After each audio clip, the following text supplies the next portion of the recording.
Hi guys, welcome to Richard Cabilo YouTube channel, and today I share with you how to add a watermark in Oppo A5s.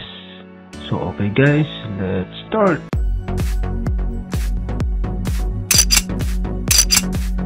Okay guys, you all have to do is go to setting, scroll down and find the system app. Click this, and system app, click the camera.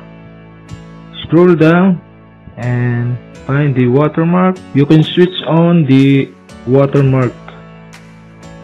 So that's it, and automatically add a Oppo watermark after taking a photo.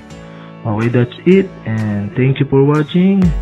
Kindly subscribe to my YouTube channel by pressing the subscribe button and the bell to notify you if I have new video. Thanks.